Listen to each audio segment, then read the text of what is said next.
चलिए, तो अब हम बहुत ही इंपॉर्टेंट पॉइंट डिस्कस करने वाले हैं। थोड़ा सा इन चीजों को सीखिए क्या कि आखिर ये कोई भी टेंस जो होता है वो चार तरह का क्यों होता है। इंडेफिनिट, कॉन्टिन्यूअस, परफेक्ट कंटीन्यूअस है, ये ठीक है ना, और परफेक्ट। ये ऐसा क्यों होता है देखते हैं। तो इसको टॉपिक को मैंने नाम दे दिया कि how to the action in a past, present and future time period. यानी कहने का मतलब हम ये क्या पढ़ रहे हैं कि कोई एक्शन यानी कोई भी काम, ये तो हमें पता चल गया कि तीन टाइम में हो सकता है, ठीक है ना। तीन टाइम ऑफ पीरियड में हो सकता है, या तो पास्ट में होगा, प्रेजेंट में होगा, या फिर फ्यूचर में होगा। बट ये समझने वाली बात है कि वो काम जो है वो किस कैसे है, उस टाइम ऑफ पीरियड में कैसे है, प्रेजेंट में कैसे है, पास्ट में कैसे है, फ्यूचर में कैसे है। क्या वो काम चल रहा है, क्या वो काम खत्म हो चुका है, या काम अभी अभी खत्म हुआ है, ठीक है, उसका आगे रिलेशन है क्या, ठीक है। कोई काम है तो शायद उसका समय वहां पर टाइम ऑफ पीरियड ना दिया हुआ हो, यानी टाइमिंग कोई फिक्स टाइमिंग ना दिया हो, निर्धारित नहीं किया गया हो कोई टाइम। तो इन चीजों को हम देखते हैं इन सभी इंडेफिनिट, कॉन्टिन्यूअस और परफेक्ट और परफेक्ट कंटीन्यूअस में, ठीक है। तो सबसे पहले बात करते हैं इंडेफिनिट में कि इंडेफिनिट क्या बताता है। इंडेफिनिट ये बताता है कि कोई भी एक्शन या तो पास्ट में हो, या प्रेजेंट में हो, या फ्यूचर में हो, जिसका समय निर्धारित ना हो, यानी प्रॉपर टाइम वहां पर नहीं दिया होगा। जैसे मैं बात करता हूं, मैं उठता हूं, मैं जागा हूं, मैंने ताजमहल देखा, मैं जाऊंगा। तो ये है कि ये टाइप, जैसे मैं आपको दिखा रहा हूं, एग्जांपल लिख के समझा रहा हूं, आपको समझ में आएगा, ठीक है। ये आपने हेडिंग नोट कर लिया तो आपने कर ले। इस हेडिंग यानी कहने का मतलब ये है कि हम पढ़ क्या रहे हैं, how do the action in a past, present and future time period, यानी कोई एक्शन कैसा है, कैसे वो काम कर रहा है वहां पे, ठीक है ना, उस एक्शन के बारे में बात कर रहे हैं। ये हमारा टॉपिक है, ठीक है। थोड़ा सा इन चीजों को समझेंगे, कुछ जब मैं आपको एग्जांपल दूंगा तो आप इन चीजों को बहुत अच्छे से समझ सकते हैं। आप आइए देखते हैं कुछ एग्जांपल्स। मैंने ताजमहल देखा,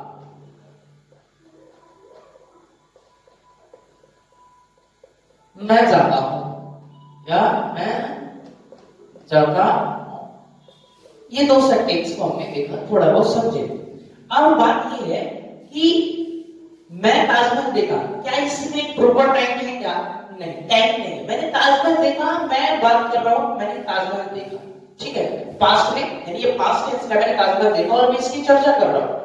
ये प्रॉपर टाइम नहीं दे रहा हूं कि मैं मंडे को ताजमहल देखा, ये प्रॉपर टाइम नहीं दे रहा हूं, ठीक है ना। मैं 2 बजे ताजमहल देखा, ठीक है ना। प्रॉपर यानी टाइम का निर्धारण, समय का निर्धारण जब नहीं हो तो उसको बोलते हैं इंडेफिनिट। इंडेफिनिट का मतलब INDEFI, सॉरी यहाँ पर मिस्टेक हो गया था, इंडेफिनिट INDEFI रहेगी, इंडेफिनिट बोलते इसको। और इसका मतलब ही होता है अनिश्चित, अनिश्चित। तो इन चीजों को आप थोड़ा बहुत ध्यान देंगे, ठीक है। इसका मतलब ये होता है अनिश्चित, यानी वो निश्चित नहीं है, फिक्स टाइम ऑफ पीरियड नहीं है। मैं जाता हूं यानी प्रेजेंट की बात कर रहा हूं। इस सेक्शन में मैं क्या कर रहा हूं, प्रेजेंट की बात कर रहा हूं कि मैं जाता हूं, लेकिन मैं टाइम नहीं दिया। मैं 4 बजे जाता हूं, मैं सुबह जाता हूं, मैं शाम को, प्रॉपर टाइम नहीं दिया रहेगा, ठीक है। वो केवल ये बताता है कि किस टाइम ऑफ पीरियड में ये चल रहे हैं, पास्ट में है, प्रेजेंट में और फ्यूचर में। तो डेफिनेटली यही चीजें बताता है। उसके बाद करते हैं कंटीन्यूअस। कंटीन्यूअस क्या होता है? कंटीन्यूअस का मतलब ये होता है जारी होना, ठीक है, या तो पास्ट में जारी रहा हो, प्रेजेंट में जारी रहा हो, या फिर फ्यूचर में कोई काम चल रहा होगा, तो उसको हम क्या बोलेंगे, कंटीन्यूअस बोलते हैं। क्या बोलते हैं? कंटीन्यूअस बोलते हैं। थोड़ा समझेंगे चीजों को एग्जांपल्स के थ्रू। मैं जा रहा हूं, मैं जा रहा हूं, यानी ये काम क्या है, कंटीन्यूअस, यानी काम चल रहा है, प्रेजेंट में चल रहा है। मैं जा रहा था, मैं जा रहा था, आई वाज, मतलब देखिए ये पास्ट पे, यानी कहने का मतलब है कि कंटीन्यूअस तब होगा जब काम किसी भी टाइम ऑफ पीरियड, यानी वो तीनों में से या तो पास्ट में हो, प्रेजेंट में, या फिर फ्यूचर में हो, काम क्या होगा, वो कंटीन्यूअस में होगा। क्या होगा? कंटीन्यूअस, यानी जारी रहा होगा। अब बात करते हैं परफेक्ट की। परफेक्ट क्या होता है? परफेक्ट कहने का मतलब होता है कंप्लीटेड, यानी वो काम क्या हो गया होगा, पूरा हो जाएगा। जब काम, कोई भी काम इन टाइम ऑफ एक्शन में अगर वो पूरा हो गया होगा तो हम उसको क्या बोलेंगे, परफेक्ट बोलते हैं, ठीक है, परफेक्ट। और एक खास बात है परफेक्ट जो भी टेंस होगा परफेक्ट, ठीक है ना, उसका इंपैक्ट प्रेजेंट पे पड़ता है। इस पे पड़ता है, प्रेजेंट पे पड़ता है परफेक्ट का। जैसे मैं कहूं कि मैं खा चुका हूं, तो इसका एक रिलेशन है। अगर कोई पूछता है मैंने खा लिया, ये मैंने खा लिया इसकी चर्चा कर रहा। लेकिन अगर मैं ये बोलता हूं कि मैं खा चुका हूं, यानी कहने का मतलब कि मैं अभी नहीं खाऊंगा, एक इंपैक्ट है जिसको ग्राफ के थ्रू भी देखेंगे, इन सभी चीजों को हम समझेंगे। और उसके बाद है परफेक्ट कंटीन्यूअस। कि परफेक्ट कंटीन्यूअस क्या होता है? परफेक्ट कंटीन्यूअस यानी इसमें दो आ गया, परफेक्ट भी और कंटीन्यूअस भी, यानी कंप्लीट भी हुआ होगा और जारी भी रहा होगा।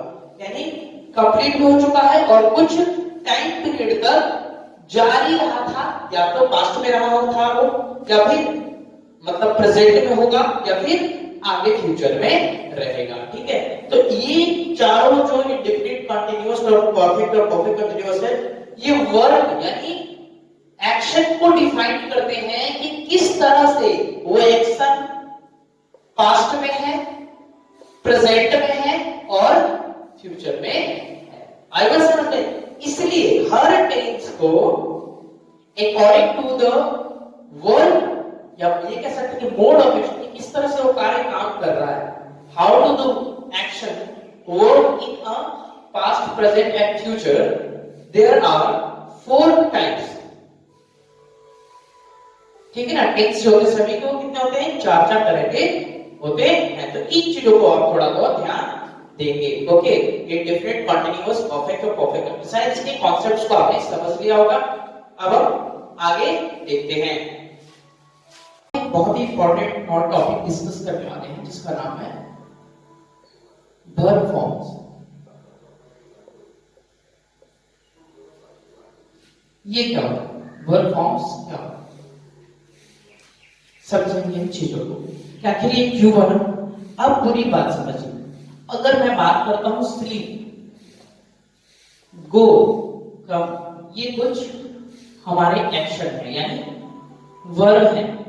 अब इनको अगर हमें प्रेजेंट में, पास्ट में और फ्यूचर में, हम हिंदी में तो बोल रहे हैं तो समझ में आ रहा है, लेकिन अब जब हम इंग्लिश में बोलेंगे, ठीक है, तब हमें किस समझ में आएगा कि ये किस टेंस की बात कर रहा हूं। जैसे मैं बोलता हूं कि मैं जाता हूं, मैं गया, ठीक है। अगर मैं हिंदी की बात करूं तो हिंदी में तो मुझे समझ में आ गया, क्योंकि थोड़ा बहुत हमने यहां पर जो हमारा वर्ब था उसमें चेंज किया, जो क्रिया में था थोड़ा बहुत चेंज किया, हमें समझ में आ गया। लेकिन इंग्लिश में तो बिल्कुल, इंग्लिश में भी वर्ब के फॉर्म्स को चेंज करते हैं, तब जाकर हमें पता चलता है कि वो वर्ब का मोड कैसा है, यानी किस तरह से वो वर्ब काम कर रहा है और कहां पर है, यानी किस टाइम ऑफ पीरियड में वो वर्ब है। इसलिए बनाया गया वर्ब फॉर्म्स। क्या बनाया गया? Verb forms. यानी अब हम ये चीजें पढ़ेंगे। आपने बेसिकली पढ़ा होगा कि वर्ब में 5 फॉर्म होते हैं ना, वर्ब के 5 फॉर्म। बेसिकली देखें तो 4 ही फॉर्म है वर्ब के। पांचवा जो फॉर्म है वो वर्ब को रिप्रेजेंट करता है कि वो क्या है, हमारा सिंगुलर वर्ब है। क्योंकि हम जानते हैं कि अगर सब्जेक्ट सिंगुलर होगा, सब्जेक्ट अगर हमारा सिंगुलर है तो वर्ब भी क्या होगा, हमारा सिंगुलर होगा। आई बात समझ में? इसलिए अगर देखें हम रियलिटी में तो V1, V2, V3, V4 और V5, ये जो 5 वर्ब फॉर्म्स लिखे जाते हैं उसमें मेनली देखें तो 4 ही होता है। ठीक है, पांचवा जो वर्ब फॉर्म्स होता है वो इसके सिंगुलर फॉर्म को रिप्रेजेंट करता है वर्ब के। क्योंकि वर्ब अपने मूल रूप में अगर वर्ब क्या होता है मूल रूप में, ठीक है ना, बेसिक फॉर्म जो भी, अगर मैं लिखूं स्लीप, गो, कम, तो ये जो वर्ब है ये क्या है, वर्ब तो है और मूल रूप में ये क्या होता है, हमेशा प्लूरल होता है। ये चीजें ध्यान में रखेंगे। ठीक है, कुछ बेसिक चीजें हैं इसको ध्यान में रखेंगे। हालांकि मैं अभी बताऊंगा आपको वर्ब फॉर्म्स, तो आपको पूरा चीज मैं क्लियर कर दूंगा, वर्ब के बारे में पूरी चीजें क्लियर करूंगा आपको। ठीक है, तो चलिए अब हम देखते हैं वर्ब फॉर्म्स। एक क्लिप्स मैंने लिखा है आपको कि वर्ब फॉर्म क्या होता है, देखते हैं। ये आपने पढ़ा है बेसिक सी चीजें, इसको एक बार लिखेंगे और आगे समझेंगे। अब हम बात करते हैं वर्ब फॉर्म्स के बारे में कि वर्ब फॉर्म्स क्या होता है। तो बेसिकली अगर हम वर्ब फॉर्म्स की बात करें तो 4 ही वर्ब फॉर्म्स होते हैं, V1, V2, V3 and V4। ठीक है, पांचवा वर्ब फॉर्म्स क्या है, बहुत सारे बुक्स में 5 दिए हुए, 4 मैं आपको टोटल समझाता हूं, उसके सारे कॉन्सेप्ट्स को आप समझ जाए। देखिए जो V1 है यानी इसको बोलते हैं फर्स्ट फॉर्म ऑफ वर्ब, इसमें हम प्रेजेंट फॉर्म भी पढ़ते हैं, ठीक है, या इसको प्लूरल फॉर्म भी कहते हैं। ये वर्ब का मूल रूप होता है, कोई भी वर्ब यानी कोई भी मेन वर्ब यानी एक्शन, आई बात समझ में ना, वो हमेशा V1 मूल रूप में होता है और वो क्या होता है हमारा प्लूरल फॉर्म भी उसको कहते हैं, वो प्लूरल रूप में होता है, चीजों को याद रखिए। सेकंड वर्ब फॉर्म क्या होता है? सेकंड वर्ब फॉर्म जो होता है इसको पास्ट फॉर्म बोलते हैं, ठीक है, यानी जब कोई बीती हुई चीजों के बारे में चर्चा करनी हो तो हमेशा पास्ट फॉर्म का यूज करेंगे। अगर थर्ड वन है हमारा जिसको बोलेंगे थर्ड फॉर्म ऑफ वर्ब यानी पास्ट पार्टिसिपल फॉर्म, क्या बोलते हैं इसको? Past participle form. ये पार्टिसिपल क्या है, ये यहां पर सोचने वाली चीज है। पार्टिसिपल क्यों लगता है मैं भी इसके बाद आपको बताऊंगा, पहले आप सारे वर्ब्स पार्ट को समझेंगे, ठीक है ना, वर्ब फॉर्म्स को, ठीक है। इसको पास्ट पार्टिसिपल फॉर्म कहते हैं। फोर्थ है उसको बोलते हैं आईएनजी फॉर्म ऑफ वर्ब, ठीक है, इसको प्रेजेंट पार्टिसिपल भी बोलते हैं। यहां पे पार्टिसिपल वर्ड आया, पार्टिसिपल में यहां पर आपको बेसिकली बता दूं कि पार्टिसिपल जो होता है ना वो उस मेन वर्ब के उसको चेंज कर देता है, यानी वो मेन वर्ब नहीं होता, ठीक है। वो कैसे चेंज होता है मैं आपको पार्टिसिपल्स के बारे में भी सब कुछ बताऊंगा। और फिफ्थ वन जो है, ठीक, इसके बाद वाले जो हमारे वीडियो लेक्चर्स होगा उसमें पार्टिसिपल के बारे में डिस्कस करेंगे।